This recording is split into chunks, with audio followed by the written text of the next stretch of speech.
All right. Welcome to another face-blowing edition of What Are Your Thoughts? My co-host, Michael Batnick, is here as always with me. Josh Brown. Is that better when I do it like that? What? That's good, right? I thought that was good. All right. Our host, Michael Batnick, is here as always with his co-host, me, Josh Brown. We're so excited. Let this be a little bit of a respite from the ongoing bear market that continues. Really, it feels like 24 hours a day.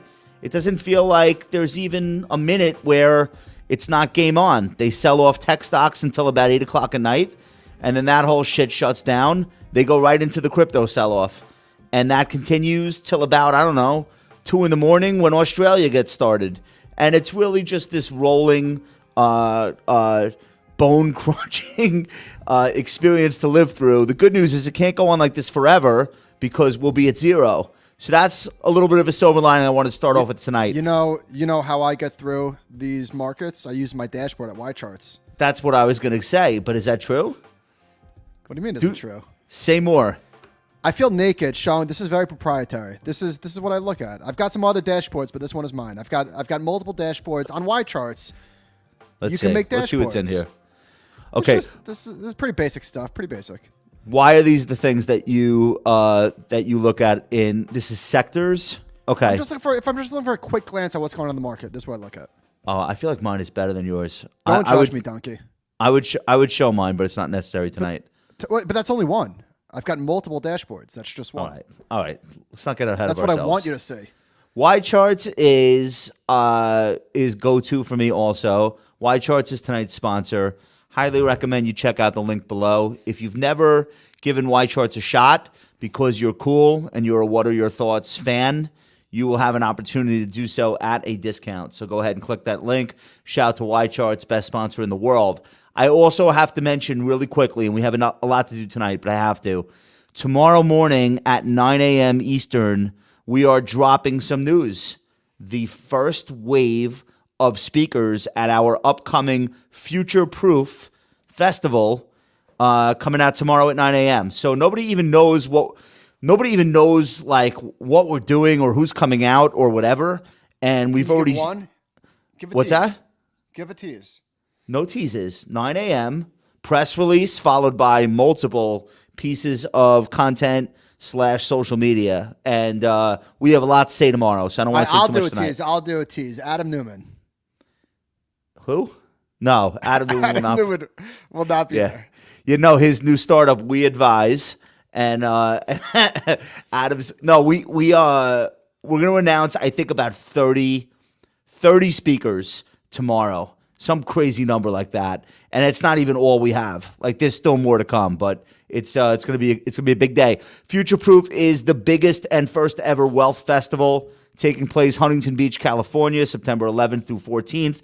I will be there. Batnick will be there. Duncan will be there. John, the whole compound team. Ben.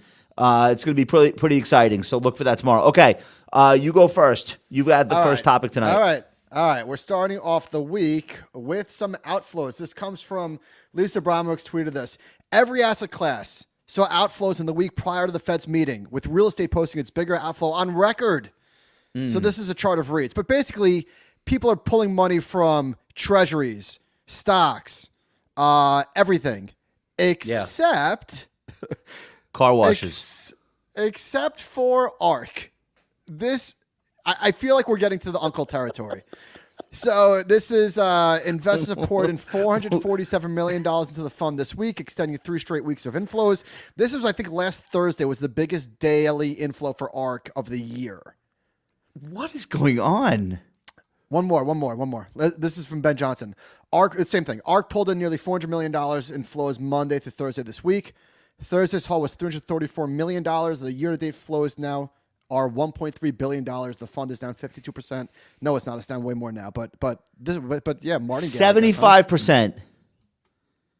75% what? First of all, this is mind-boggling. The flagship fund has less than $8 billion in it. Do you know that?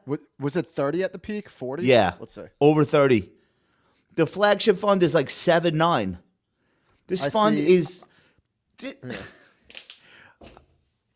Like That's not even a lot, though. That's not even a lot.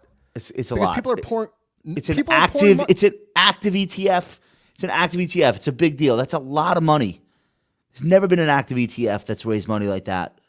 That's what I'm saying. The price is down way more than the assets under management. The price is down almost 75%. Like not even being a dick about it, but that's like they're destroying the money before the check could even clear. Like the rate at which that fund is dropping in overall value is faster than how quickly people could get money into it. We're going to talk about Coinbase later, but it's 5% of the fund. It's down 15% in the after hours. It's crazy. It's so crazy. It's really crazy. I think she doesn't even want new money at this point.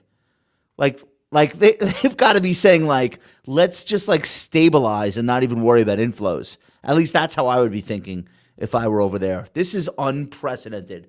We have never seen a strategy decline this rapidly and continue to raise money week after week. We've just never seen it. Can you think of any other example? No way, right? It's just not the way money works typically. Which is why I think it's a martingale strategy. Wait, what did you say? We're getting to uncle territory? What does that mean? Like people are crying uncle. Like I feel like aren't. No. I know. And the data, I think that this week you're going to start to see massive outflows. I think we're there. When you're like, we're getting to uncle territory, I thought you meant like all these guys buying this fund or someone's uncle or something. I was going to be like, no, it's nephew. It's nephew territory. Everyone buying this fund is somebody's nephew. I think. So how do you feel? How do you feel about this market? We can't even hold a bounce for a day. I've been pretty clear on how I feel, and I hate being right about it because I'm not right this frequently for this length of time. But really, everything that we've been saying on the show every week since February, unfortunately, has been coming to pass. It is one sector breakdown after another, and at this point, I think there are only 3 of 11 S&P sectors that are above their 200-day. So utilities, staples, utilities, staples, and energy. And I don't even know if that's still energy true. Got killed yesterday. Energy got. I think it still is. So the 200-day moving average is like, not that you have to live and die by this, but like that's a decent amount of time to be able to say that the trend has changed.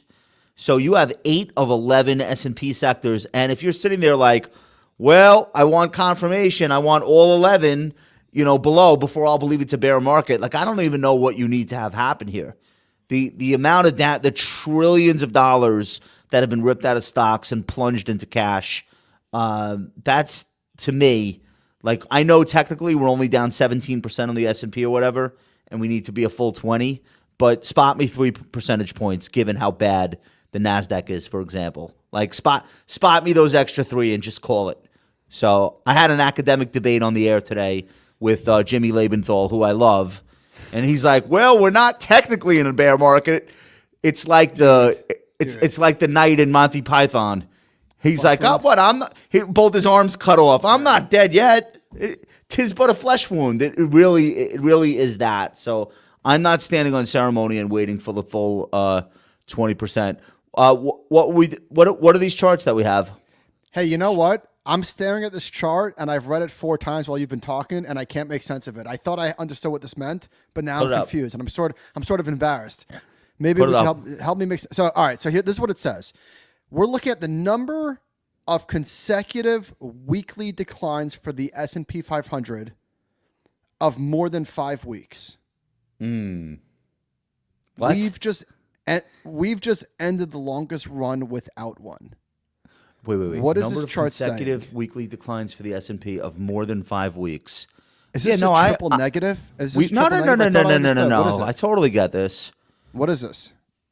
We did not have a period of time. We did not have 5 consecutive weekly declines for the S&P for like a decade, and then then last week was the first. Am I getting this right? No, you're 100% right. When I saw this chart, like, wait, stop. Why do some of them go higher? But why do some of them go higher than others? Oh, that's the number of weeks. Number of consecutive. So that's like 8 weeks. Oh, I forgot the axis. There it is. Okay, I'm sorry. I'm embarrassed, but not embarrassed. Listen, sometimes you have to admit when you don't know what you're talking about. Yeah. Now I know. All right. What's this? SPX sold off on Thursdays. Wait, hold on. I'm not done. Now that we figured out what the chart is showing us, that's a remarkable chart.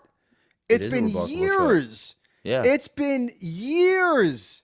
Dude, if we haven't had 5 weeks of consecutive declines since the GFC. If you just started investing in the last 10 years, you don't even know that that's possible. You're right. You've never seen it. Since it's 2011.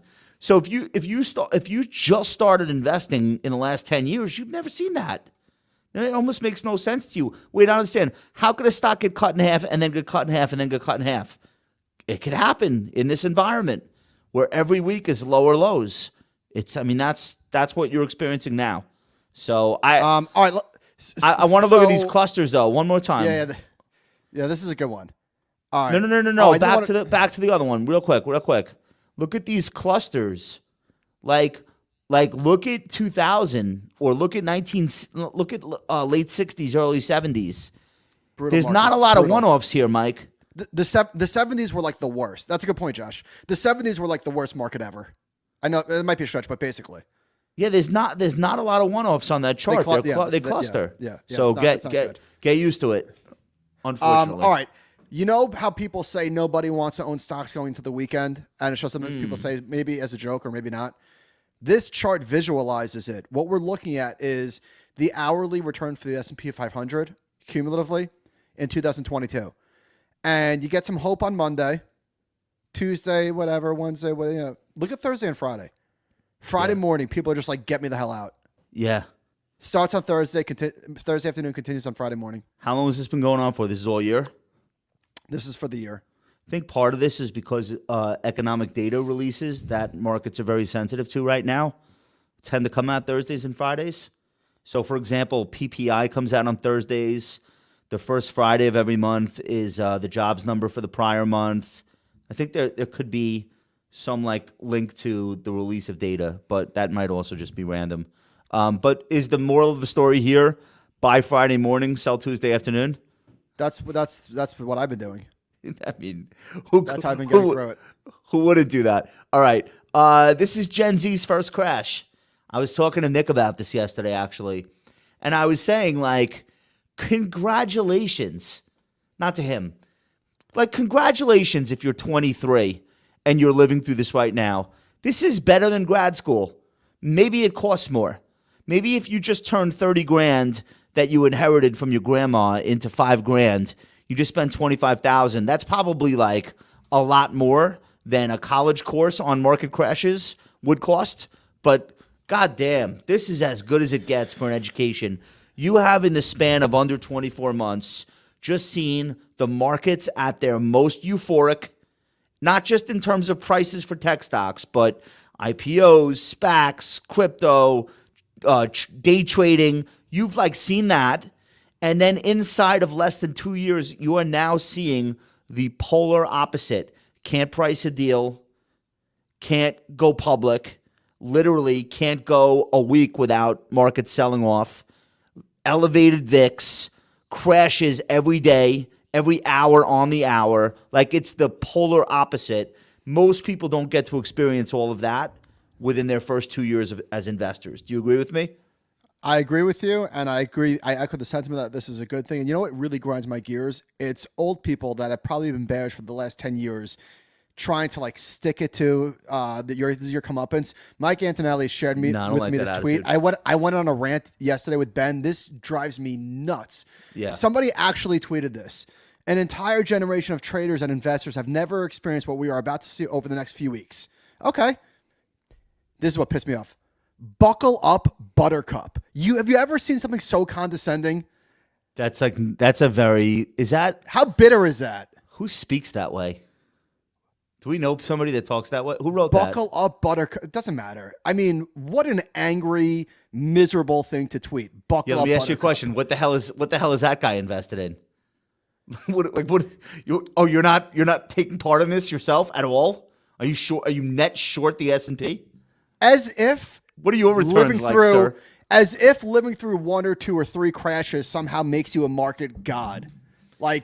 Congratulations. Yeah. These are the buttercups that had to graduate high school from their parents' basement and lived through the worst pandemic in a century. Those buttercups, you mean? Like literally growing up in this shit world? All right. But I do think on balance, it will prove to have been a good thing because not everybody, but a lot of these kids will not ever treat their money the way they treated it in 2021. It's a great thing. Ever it's again. A great thing. And it happened so quickly. Think about 95 to 99. Fast. That lasted forever. Yeah. The illusion left as soon as it came, basically. So this is Investors Business Daily. Seeing stocks crash is a novelty for many younger investors. Many have never lived through a big drop.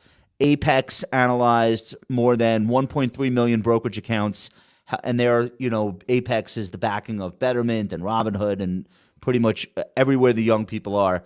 The Buttercups. Analyzed more than 1.3 million brokerage accounts held by investors born after 96 as of March 31st, 2022 to find the 100 most widely held stocks.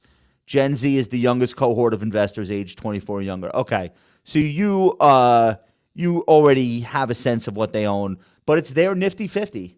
I mean, so they own, their biggest losses are, Netflix, fine, but they happen to own like the hardest hit stocks imaginable. Electric cars, throw Rivian. Peloton. Throw up this chart of Peloton. Josh, it's down 93%. Have you ever seen such a thing?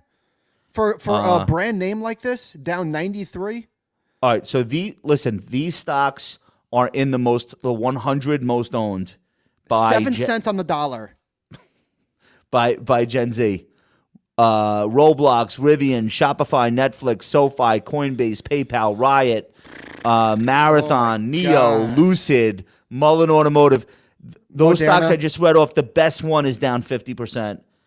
The worst one is down 75%. These are the top 10 holdings for Gen Z, which is... if you think about the average balance was what, 4,000, 5,000? A $2,000 tuition is about as good as it's going to get. Yeah, listen, I feel like everyone predicted that it would happen. Everyone did.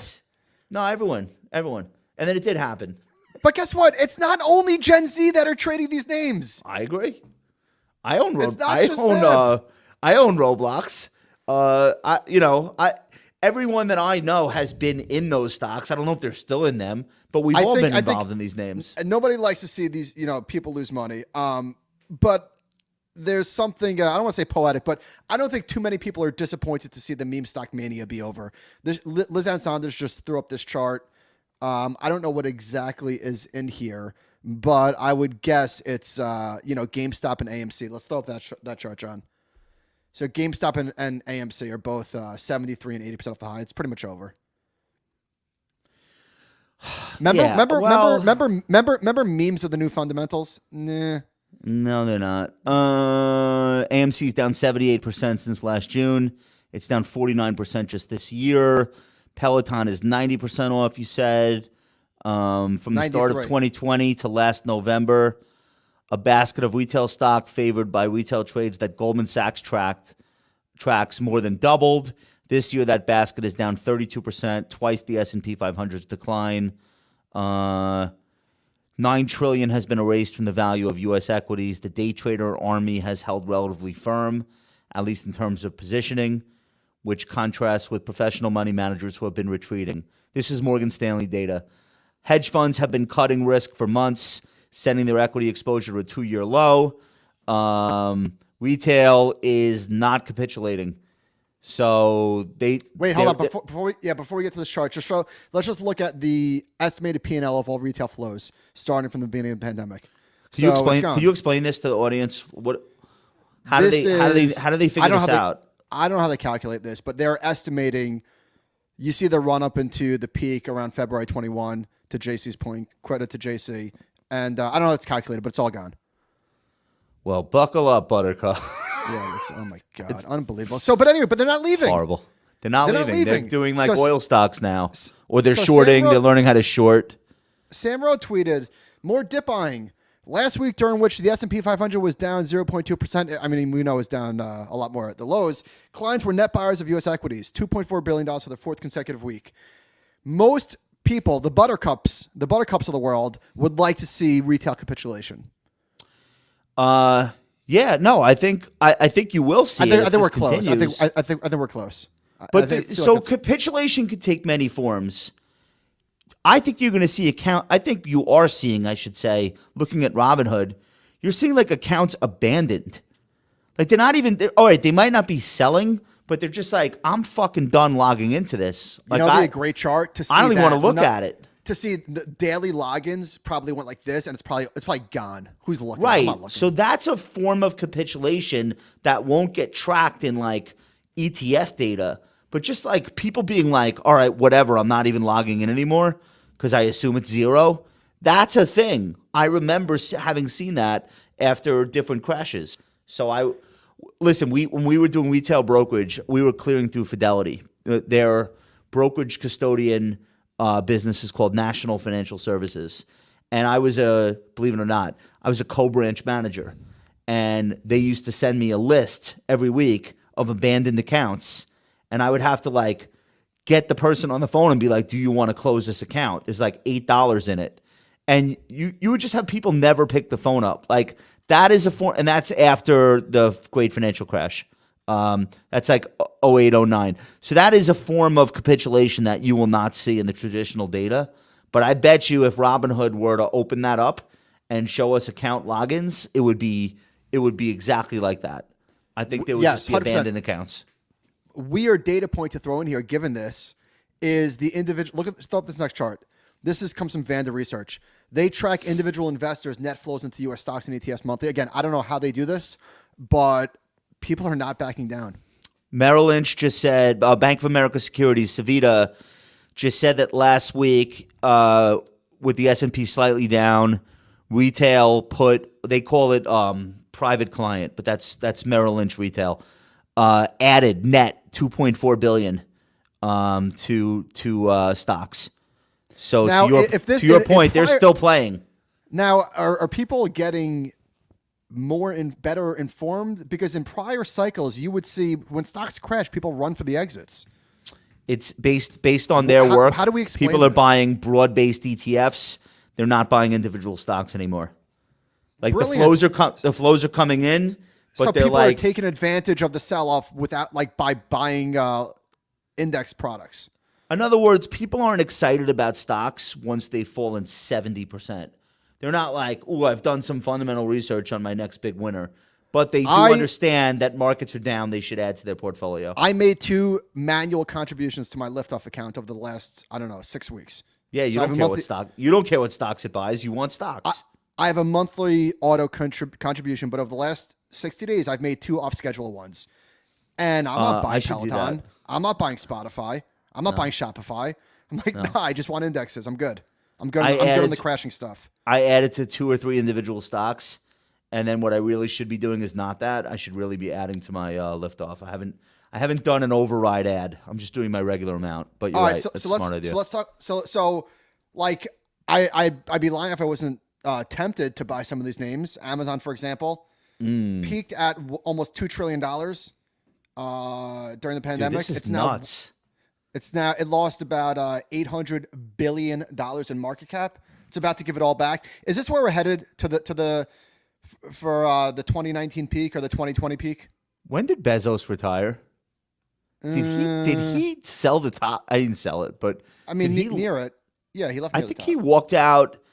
He announced his retirement at the 21 top or a year earlier in 20. I forget. I don't remember. I think it was 21. Now, Josh, Great. if you saw a list of the hyper growth names, of the ARC names, of Amazon and Facebook and Netflix, and you saw their 1-year performance or their drawdown from their 52-week high, you would say, holy shit, the S&P 500 has to be down 40%. I know, and it's not. It was unimaginable. I would not have believed you for you to tell me, no, don't worry. United Health has your back. Berkshire is going to be near 52-week high. Procter & Gamble's got you covered. Yeah. The rotation into value, I would not have believed it. Yeah. But I find myself doing that rotation, like mentally. Like if you look at the stocks in my Y charts dashboard, you're mentally rotating. I'm mentally rotating. I'm not even looking. Like, people are like, oh, is now the time to buy SoFi or whatever the fuck, Coinbase? Not for me, it's not. I'm like back to my roots even, not chasing performance, but I'm just like, listen, there are $10 billion market cap companies that do something that I know for a fact people are going to need them to do a year from now, 5 years from now, and they're paying me 2% dividend yield. Like, that's what I'm into. That's what I want to do right now. I don't want the 80% down stock. I want to buy the 30% down stock. I think I'm going to be buying some of these names, but wait, which names? Waiting. You're going to buy I don't know. I don't know hyper yet. growth names? I don't know yet. I have to see a higher low. I'm not trying to catch a bottom. I have to see when I say a higher low. I want to see down, bounce, down, but not taking out the prior low, and then I'll dabble. I'm not doing it first. Comment section, you got that? Down, bounce, down again, but not a new low. Yeah. Okay. You want to? Okay. You want only then will I dabble. I thought about buying Coinbase yesterday when it broke 100. It's like 65 now. Yeah, buy it at 20 next week. Listen, I don't want what you want. I want in those names. I don't want that. I want a hammer. I want a stock that goes down 30 points in the middle of the day and then closes up 10. That's what. That's that shit. That's what I want in those type of names. Yeah. But I don't trust hammers in these environments. I don't trust them because you're going to get a hammer. You're going to get a bounce. Hammer of the gods. You are going to get a roll. You know you're getting a roll. That's not going to be the bottom. I don't know. Facebook's famous bottom was a hammer. Like they were all hammers. I know. But famous bottoms are hammers, bro. That's true. I think it's a different playbook. Can you do a weekly hammer? I could do it. Is that cool? I could do that would be cool. All right. But let's throw up this table. This is also from Lizanne. Year-to-date return. Value's up 10% almost, or 9%. Wait. Say again. Value stocks are up 10% minus Although, when I'm looking at the year-to-date return, this has to be a long short. Long short. That's value minus growth. Getting the downside benefit of growth plus the upside benefit of value. So all right. I mean, that makes intuitive sense to me. But again, the problem is, are there enough value stocks and are they big enough to pull us out of this? I really think you're gonna need the big names to at least find the bottom if we're gonna salvage a decent year. Of course. Let's rip through some charts. So value minus growth quarterly returns. I knew it was bad because we lived through it, but growth outperformed value for 14 out of 15 quarters. Sick, crazy. 2020, as we know, all of the obituaries were written for value investing. Is value dead? Let's pull up this annual return chart. Look at the underperformance of value relative to growth. I guess the answer was no. Worse than 99. Worse than 99. So this year we're looking at the Russell. Value is flat and growth was up 36 or 37%. It's real. I mean, it's really remarkable that about face. Now, a lot of that is industry specific. The financials are value stocks, and they ran during the run up to they ran when the curve started to steepen, and obviously that didn't last long. But then, like right on their heels, we had this explosion in oil prices, and like that's a huge component of value, right? ExxonMobil is a value index component, and so is Chevron. Energy's up 40% this year, even after getting this beat back. So let's look at some ratio charts. So focus on the bottom first. This is the Russell 2000 value divided by Russell 2000 growth. This is at a multi-year high, highest it's been since early 2017. Huge reversal, right? Huge. Large cap, it's taken a little bit longer because that's where Amazon and Facebook live. The top one, the top pane is large cap. The top one. Yeah. So all of the 2020, all of the pandemic outperformance of growth gone. All of it. Every last bit of it. Gone. So obviously, just keep this up. So obviously, we don't have like 15, 16, 17, 18 on this chart here. It was down. Put it that way. No, I know. But I do still think like the moral of the story is you're not going to know when the market's preference is going to shift. So you kind of have to eat that. You have to be in value stocks even when they suck that much relative to growth, because when it turns, you have to be there. You're not going to all of a sudden get bullish on value at the right time all the time. So just like for the rest of your investing career, right? But think about like how hard it was to tell yourself a story in 2020 that value made any sense. Like, why would I own value? We lived it. Oh yeah. Tell me where value is going to shine. I don't know. Yeah, why would it? What's the story in which I would want to be in these names? And that's in an era where like Tesla is Michael Jordan and just going up 20 points a day, and all you're seeing is every value stock. Although we were saying at the time, listen, value tends to do better when inflation is going up and interest rates are a little bit higher, and we're not in that environment now. And obviously nobody saw that coming. Or I shouldn't say, some people did. I didn't see it coming. Rob Arnott saw it coming. Yeah. Rob Arnott saw it coming. Okay. I also want to look. No conditions. Rob Arnott was like, when this turns, it's going to happen so fast. No one's even going to know it got started, and it's going to go all the way. Did Jeremy Grantham see it coming? I don't know. You can't see something coming for 9 years and still give somebody credit for seeing it coming. I'm sorry. Fair. Okay. Let's look at the next. It's not just happening in U.S. stocks. Let's look at international developed and emerging markets. Same thing. The top chart is Germany, Canada, Japan, and bottom is emerging. So it's global. But these like turnarounds are not as substantial as U.S. value stocks versus U.S. growth stocks. Like, or at least the EM one looks like it's taking a long time. Yeah. It bottomed later, but they're going. So they're all one trade. The EM countries everything's one trade. Everything's one trade. EM countries are dominated by what we would call value stocks in the U.S. And other than China, they don't really have as big of a growth stock market, and that makes a lot of sense to me. The Europe rally is interesting. I don't really understand what's going on there. I understand that the dollar is part of it, but like, aren't they on the front lines of a possibly World War III scenario? I don't understand. I thought they were for sure going into recession. Kleintop had this tweet up today on the stock 600 earnings growth estimate, and it's like way up. So I don't know. I don't know. I don't quite understand it either. Okay, soft landing or recession. I did a piece earlier this week. This one got a lot of. It's a good piece. This one got a lot of attention. I basically said like, this is not that complex. Scenario one is a soft landing, and if we get one, stocks are cheap and you could buy them right now. Scenario two is a recession, and it's too soon to know if we're having one this year or next year. But if we do, stocks are not cheap enough, because in a recession, earnings get creamed, and at the same time, the multiple that investors are willing to pay for those same earnings tends to decrease.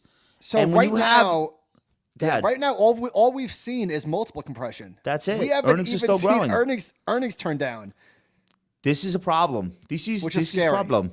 Yeah. So that's like, for me, it's like, well, is the market cheap enough to buy? It's like, well, I guess not that I think you should have an economic forecast, but if you're in the recession camp, you'll kick yourself if you start like going crazy loading up on stocks, and then the recession comes and you'll say, why did I do that? I knew we were going to have a recession. The second half of my piece is like, we might as well just have it. You have like entire segments of the stock market that are already in like a recession of their own. Like there's been so much damage already. It might actually be a great thing to have a 2-quarter recession. Not that anybody can control that. I am hardcore on the fence about this, because part of me says that consumers are still very well positioned. Corporations still have a ton of balance sheet strength. But then the other part of me says, come on, who are you kidding? Mike. Hold on. The other part of me says, you really think that inflation can come down with liquidity being taken out of the market and everything will be okay? That's never happened before. But it's possible. It can happen. It's not true. It's not true. Which part? What's never happened before? When have we had a soft landing? When has the Fed reined in inflation? It's not like we have 15 of these. We don't have a lot of these. with the economy not contracting? Okay, the 1950s. 1957, we had a stock market crash and a related recession. It wasn't the end of the world. It was necessary. Things got ahead of themselves. The end of the world. I'm not saying it's to be the end of the world. I'm just saying 94 things were getting a little overheated. The Fed stepped in, not even on schedule. Just started hiking rates. It was not pleasant for the market. By the way, what was inflation in 1994? Doesn't matter. It was getting ahead of where they wanted it to be.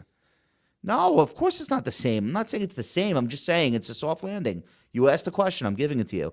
Look, here's what I would say. The expectations for inflation almost overnight just exploded. And I think it was right downwards, when we got that downwards. Upwards. When we yes, recession. Yes, recession. Oh, I understand. Yeah. Put this Kalshi thing up. I had this bet on that I was winning. I bet against recession.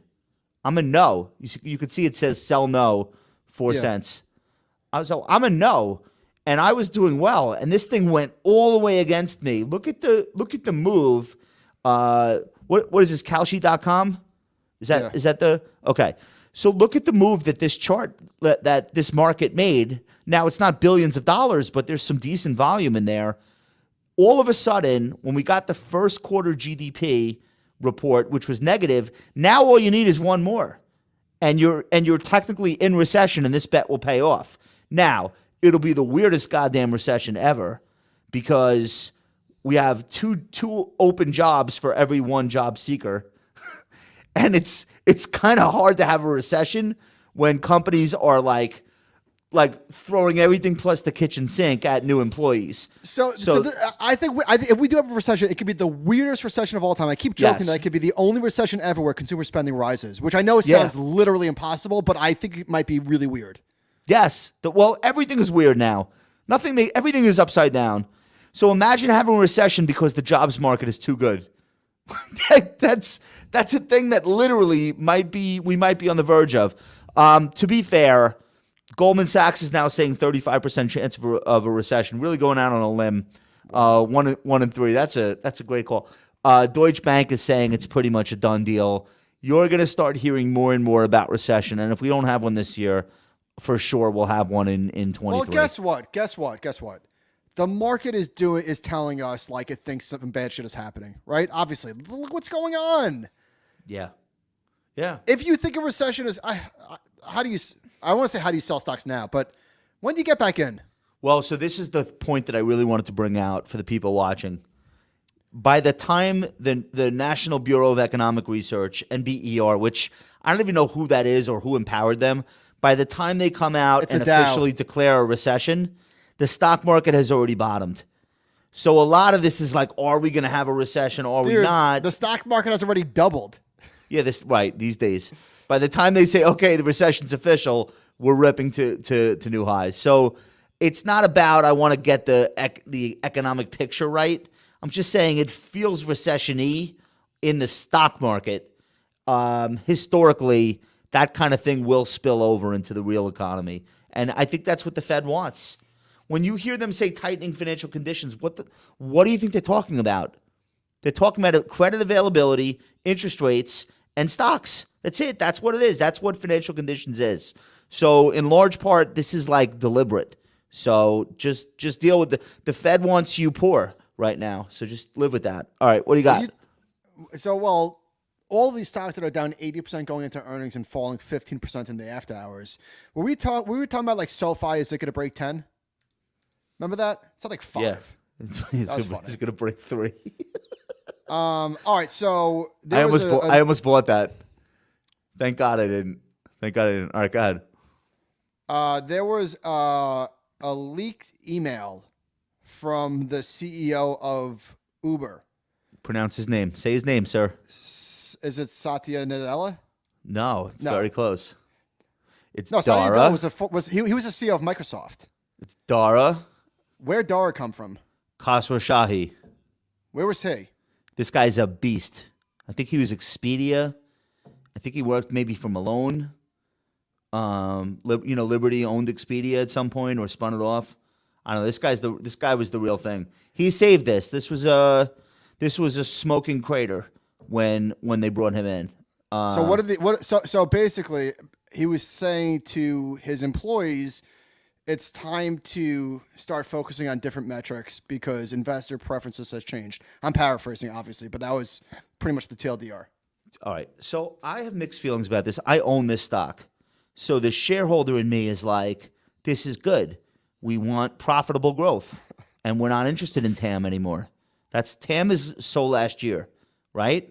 We want, like, the thing we want now is it's great that you're growing.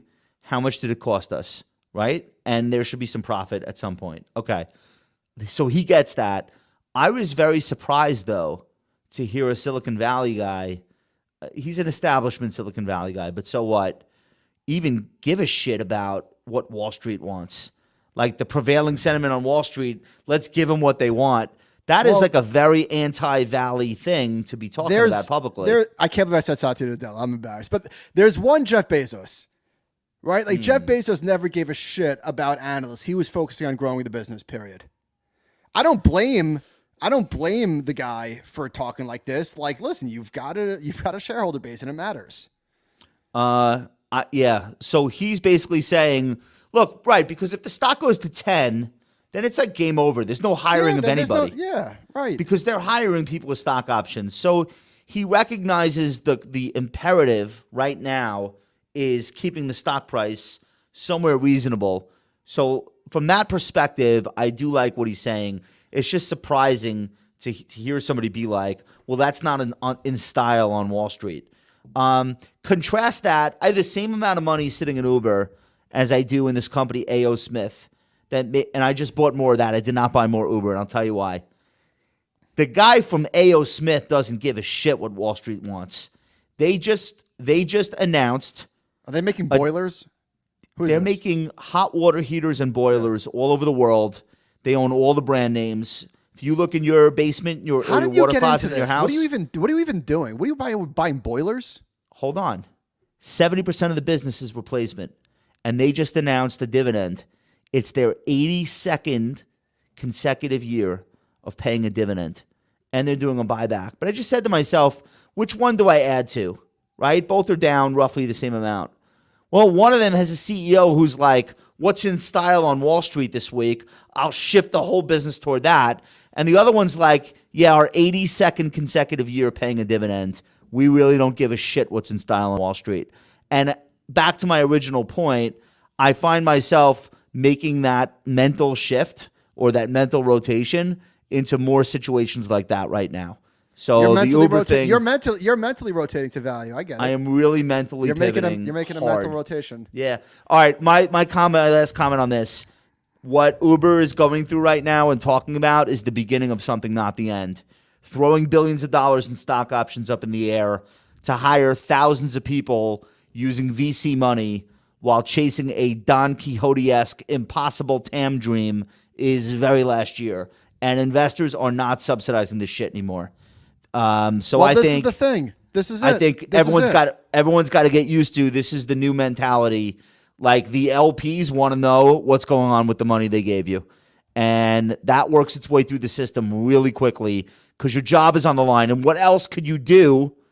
Like literally, if your startup or your recently IPO'd tech company crashes, it's not like you're qualified to do anything else. And you're not getting another startup, right? So I feel like there's a lot of discipline coming to these companies, whether they like it or not. And unfortunately, a lot of layoffs. I wish we could fast forward, like to know, like, are we overreacting? Because clearly a lot of this is warranted, right? These companies were way overvalued. I think everybody knew it. But now that we're on the other side of this, we are going over. As much as we went over on the upside, I don't know if we're going overboard on the downside. I don't know. We'll find out. Dude, you were telling me about a private company with no revenue that hired hundreds of people. I don't think it's an overreaction. Like I think like all of that has to stop on a dime, or these companies will start trading below their cash levels. I think Robinhood already trades below its cash value. Like they have more. I think Robinhood has more. No. No? What's the market cap? Is it close? The market cap is $2 billion. Oh, wait, whoa. The market cap is yeah. Why are you correcting me? Yeah, okay. Robinhood is worth more dead than alive. You think an activist is not going to walk in there and say, you guys need to sell this company to Ken Griffin immediately? I've been saying Coinbase should buy. That's not happening anymore. Well, that's a good point. There's way too many of these fintech startups that are disrupting, blah blah blah, and all of them have the same revenue source, which is retail Muppet trading. Like, there's too many of them because the Muppets are not going to trade the same way they were last year. So, all right, so let's talk about crypto. Dude, I don't mean to be like really, really bearish about everything that we talk about today, but like, was this just all a money supply / interest rate story? Like these instruments literally are indistinguishable from any technology stock that we had charts up earlier. And why would that change? It's the same buyers, and it's the same market conditions. No, it's not. You really don't think so? But they're all trading these things on Robinhood anyway. Well, actually, we'll get into this in a second. So now it is. So look. Let's open the chart of like in the Qs, Bitcoin, and Ethereum. So I was actually shocked to see crypto, the two biggest cryptocurrencies, holding up. Relatively speaking, you would think if the Nasdaq's down 24, you would think that what happened would have happened, and it did happen. It did happen. So are these the same people? A while ago, I thought that crypto traders were like in their own bucket here, and equity Robinhood traders, for the most part, were in their own bucket here. Not anymore. Look at this chart. So Carl Quintanilla tweeted this. A third of trading volumes on Coinbase Exchange were from retail users in 2021. It was 80% in 2018. So as institutional, that's the green line, retail falling, obviously the inverse is institutional. As institutional investors have come in, now it's all the same money. And now when people need to get liquid, when they're getting margin called, what do you think they're selling? So now it's all the same money. Now it's all the same money. And worse than that is that like Bitcoin does not have cash flows associated with it. So if everything is hard to value, but one thing is like a company with a cash flow, and you could at least like just like in your head say, okay, this company is going to generate X dollars in earnings next year, and this thing, I don't know what it's going to do ever. It's like a easier decision to get liquid from the crypto side if you're choosing between two. And so I think a lot of people are. Was it all a mass delusion? No, I don't think so. Was a lot of this fiscal, monetary? Yeah, probably. I mean, yes, I think it's fair to say. I actually bought more yesterday. I am in no way, shape, or form like saying that a bottom is near or close or anything like that. But I do think that it is a transformative technology, and I do think that crypto will be a lot bigger in 10 years than it is today. And I think this is the bargain that you make when you're buying this shit. Like, if you literally can't swallow an 80% decline in this stuff, get out. Right. So you would only swallow an 80% decline if you think it's going to go up 4 or 5x as your benefit. And historically it has. And I would also point out the current crash is very much in line with prior Bitcoin and crypto crashes. But there's two big differences this time. The first is there was a lot of institutional money in it this time, more than ever, obviously, because there's more than ever. Okay. So now it's like real people with real money that actually are paying attention. It's not hobbyists and technology people and kids. It's like people that wear suits to work just got fucked up. That's one. Two, it was 1-for-1 correlated with the NASDAQ. So, so wait a minute. So we're like wiping two arguments off the board at once in this current environment. Is it a store of value? No. Is it non-correlated? Definitely not. So if and when it rebounds, what's the news story? Wait. Is it an inflation hedge? Well, hell no.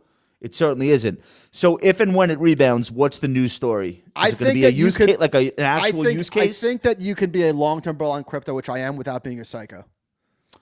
Oh, I agree. I'm long-term optimistic that this all turns into something cool. I don't know that I would say that I have any I have no business having an opinion on when or why, But the thing that I'm absolutely sure about, there are way too many brilliant people involved in this stuff daily, not as traders, but as like builders, for this to all come to nothing. Oh, it's not that. Yeah, I think that's off the table. But it Yeah, could I go a lot think that- lower. Obviously, who's to say? Yeah. All right. What is this? All right, what let's is talk this let's talk last about thing? Coinbase. Let's talk about Okay. Coinbase. Throw up this trading view chart. Where is I the stock mean- now?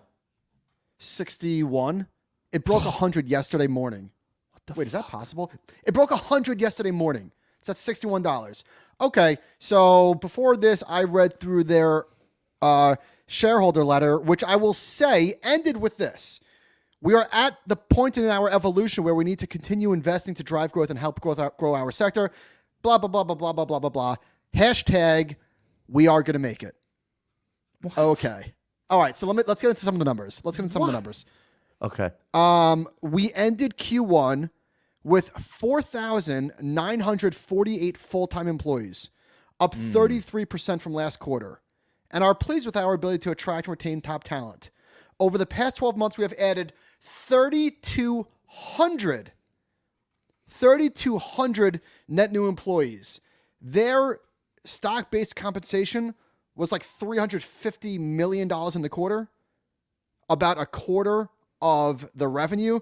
Throw up this table of... Not to be a dick, but what the hell are these people all doing all day? John, let's throw up some of these tables. What are they? Are they engineers? All right, look at this. Look at this. Are they attorneys?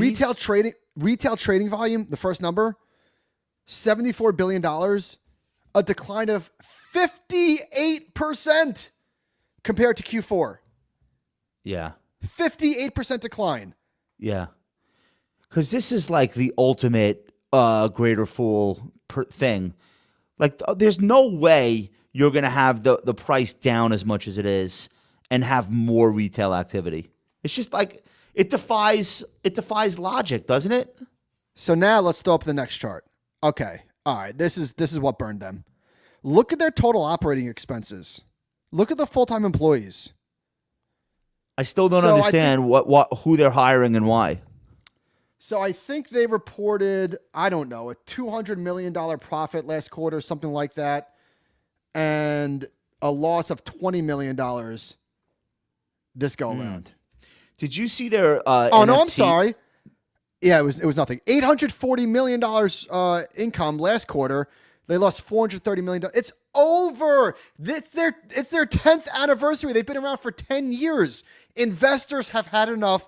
They are no longer subsidizing this sort of growth without some sort of eye on the bottom line. They were down 80% going into earnings, and they're down 15% in the after hours. I'm trying to understand how you could be looking at the trading volumes every day and saying to your like underlings, like Armstrong, sitting there like, well, we need more people, obviously. Do you though? Is it like a race for talent before somebody else is going to hire these like very talented people building something that who knows what it is? Like, I'm just trying to understand. I'm trying to understand. They're worried about not being able to hire, and that's why they're staffing up to this extent. It seems crazy to me. So Coinbase is, oh my God. Coinbase has a market cap right now of $16 billion. It's going to be, I don't know, 13 in the morning. That is What was it at the stunning. What was it at the peak? Was it 75? 75 billion to what? 16? It's yeah. So let's look at their like private funding. At what point does Carl Icahn get involved? Could they have raised more than 16? They probably no, they didn't raise more than that. They raised a total of only 600, but they probably raised at a higher valuation in their last private round. They definitely did. They definitely did. Unbelievable.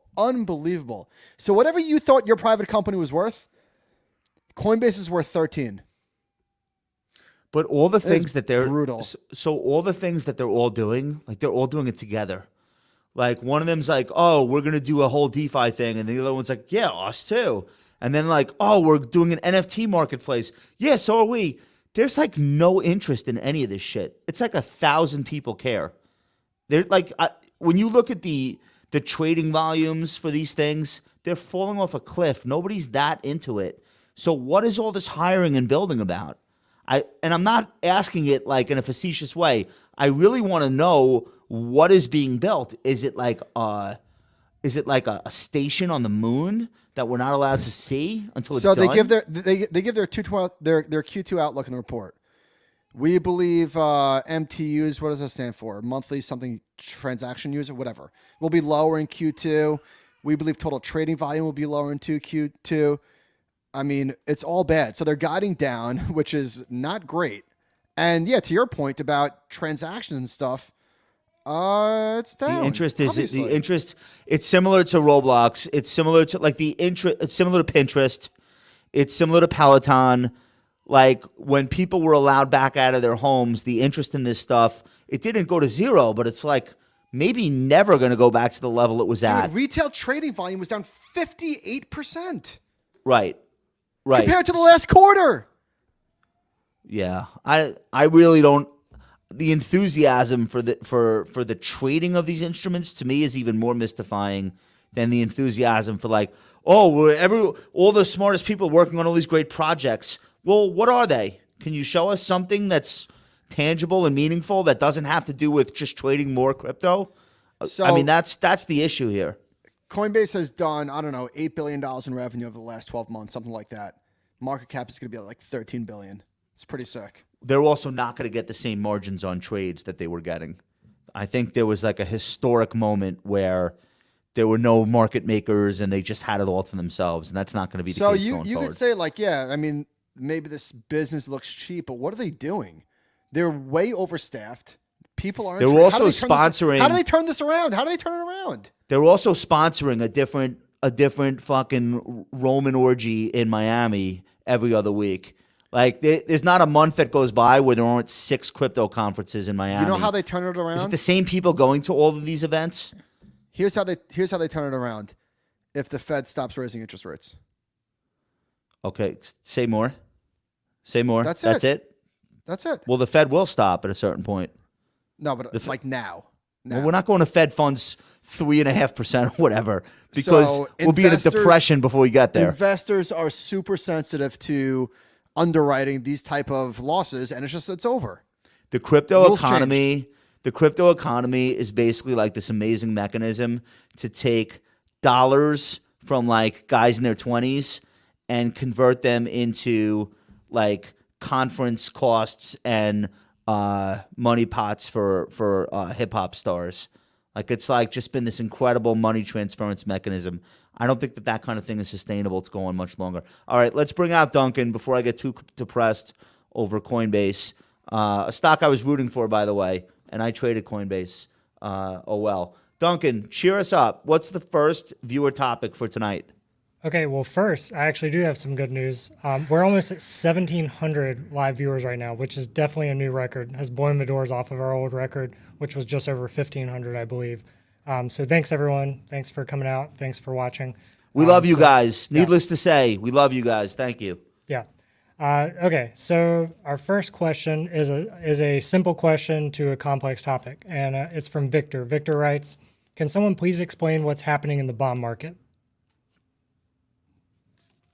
Michael, want to take a crack at it?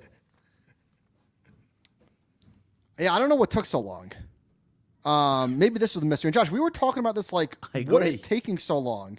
Yeah. So what's happening is that you had this really weird dynamic where inflation was running so far ahead of interest rates, where the Fed obviously was going to have to raise rates. I guess maybe I say it's obvious in hindsight, but I thought it was obvious. I don't know. And now it's happening, and the market is moving quicker than the Fed. So the bond market is not waiting for the Federal Reserve to do what they have to do. Dude, I went on halftime report on Thursday from the office, and I was talking about like the Fed was buying mortgage bonds last summer while home prices were printing up 19, up 20% year over year. I think they still are. Did they stop yet? They just stopped now. Like, what are we aiming for? 25%, 30%? Like, in what way is that stimulative to the economy to lock out every first-time buyer in sight? So I really don't understand what's been taking so long. But anyway, it's catching up all at once, and some would say maybe even overshooting. I guess we'll probably find out by the end of this year if the bond market has now gone too far and Do you is too feel fearful. confident? Do you feel, or how confident do you feel that we've seen the top in rates, or a top? I don't think Fed funds can go anywhere near where they're starting to price them in. I really don't think we can see overnight rates at 3.5%. I don't give a shit what inflation is. I'm not talking Fed funds rate. I'm talking like 10-year. It came in a little bit. We've seen a temporary blow off top, but we have not seen the top. I don't think. What the hell do I know? Just my guess. We have not seen the final boss. We still have a few more boards, and then we have to face the big boss. All right, we got time for one more, and then I'm going to a youth basketball game. Go ahead, Duncan. Nice. Okay, so up next we have a question from JR. Last year I opened an account with Robinhood for learning purposes and intended to hold for the next 5 to 7 years. I bought DraftKings at over $40 a share, and it's now $13. I've been averaging down, but my basis is still well above where it's trading. Should I keep buying to bring my average cost down, just forget about it and wait for it to go up, or sell at a loss? This is a question we're getting a lot right now, as you can imagine. So stop averaging down. You will feel so much better. You will feel so much better after you sell. So I wasn't going to go that far. I was going to say, instead of averaging down into a company where clearly the story has changed, why not start building a new position in something very different? And maybe that's the S&P 500 ETF. But I would just say, like, if you don't want to take the loss, okay, I understand that. It may be a higher price at some point in the future. But stop anchoring to what price you bought it, because that's irrelevant. That price is not coming back. Let's say, you know what? I'm not selling today. I'm just not selling. I get it. You don't want to sell something that fell 60%. You're going to wait for a better exit. Yeah, I don't want to do Waiting that for a better exit is really hard. Needless to say, just stop. Number one, stop averaging down. The universe has told you that you have made a very big mistake. You're making it worse and putting good money after bad. Look for some other thing to buy. I've done this 500 times. Because it feels like you can get the price down closer to where it is, but it just never doesn't work. happens. The stock keeps going lower. All right, that's it for tonight. I want to thank all of our live viewers and all of our playback viewers. You know we love you guys. Make sure you hit the like button. Make sure you're subscribed to the channel if you have not done so already. Thanks to all of our friends in the chat. I know I didn't get to shout everybody out tonight, but I see you. I appreciate you. You guys rock. Don't forget, all new Animal Spirits tomorrow morning when you wake up, plus a big announcement about our event in September, Future Proof Festival. We'll see you guys in the AM. Thanks for watching. Wave goodbye.